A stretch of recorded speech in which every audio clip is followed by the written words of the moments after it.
ಓಂ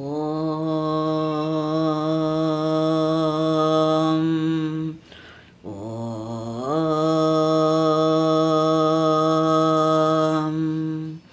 ಓಂ ಅಸ್ಮದ್ಗುರುಭ್ಯೋ ನಮಃ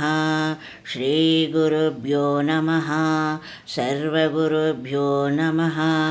ಶ್ರೀಲಲಿತಾಸಹಸ್ರನಾಮಸ್ತೋತ್ರಂ ಅಸ್ಯ ಶ್ರೀಲಲಿತಾಸಹಸ್ರನಾಮಸ್ತೋತ್ರಮಾಲಾ ಮಹಾಮಂತ್ರಸ್ಯ ವಶಿನ್ಯಾದಿವಾಗ್ದೇವತಾ ಋಷಯಃ ಅನುಷ್ಠುಪ್ ಛಂದಃ ಶ್ರೀಲಲಿತಾಪರಾ ಭಟ್ಟಾರಿಕಾ ಮಹಾತ್ರಿಪುರಸುಂದರೀ ದೇವತಾ ಐಂ ಬೀಜಂ ಕ್ಲೀಂ ಶಕ್ತಿ ಸೌಃ ಕೀಲಕಂ ಮಮ ಸರ್ವಾಭೀಷ್ಟಫಲಸಿದ್ಧ್ಯರ್ಥೇ ಜಪೇ ವಿನಿಯೋಗಃ ಐಂ ಅಂಗುಷ್ಟಾಭ್ಯಾಂ ನಮಃ ಕ್ಲೀಂ ತರ್ಜನೀಭ್ಯಾಂ ನಮಃ ಸೌಃ ಮಧ್ಯಮಾಭ್ಯಾಂ ನಮಃ ಸೌಃ ಅನಾಮಿಕಾಭ್ಯಾಂ ನಮಃ ಐಂ करतलकरपृष्ठाभ्यां नमः ऐं हृदयाय नमः क्लीं शिरसे स्वाहा सौं सिकायै औषट् सौः कवचाय हुं क्लीं नेत्रत्रयाय औषट् ऐं अश्राय पट् भूर्भुवस्सुवरोमिति दिग्बन्धः ध्यानं सिन्दूरारुणविग्रहा त्रिनयना माणिक्यमौलिस्फुर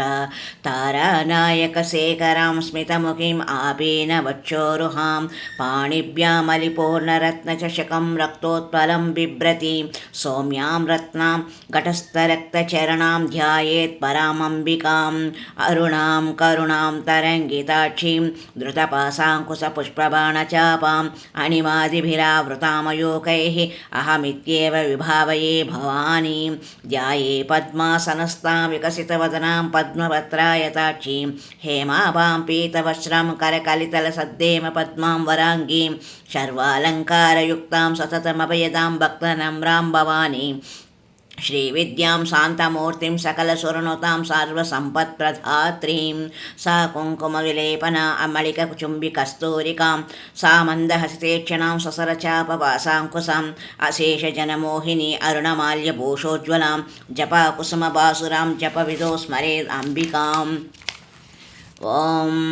लं पृथ्वीतत्त्वात्मिकायै नमः श्रीललितादेव्यै गन्धं परिकल्पयामि हं आकाशतत्त्वात्मिकायै श्रीललितादेव्यै पुष्पं परिकल्पयामि यं वायुतत्त्वात्मिकायै श्रीललितादेव्यै धूपं परिकल्पयामि रं वह्नितत्त्वात्मिकायै श्रीललितादेव्यै दीपं परिकल्पयामि वं अमृततत्त्वात्मिकायै श्रीललितादेव्यै अमृतनैवेद्यं परिकल्पयामि सं सर्वतत्त्वात्मिकायै श्रीललितादेव्यै सर्वोपचारान् परिकल्पयामि ॐ ऐं प्रीं श्रीमात्रे नमः ॐ ऐं प्रीं श्रीमात्रे नमः ॐ ऐं प्रीं श्रीमात्रे नमः यदक्षरं पदभ्रष्टं मात्राहीनं तु यद्भवेत् तत्सर्वं क्षम्यतां देवी श्रीललितापरा भट्टारिका देव्यै नमो नमः।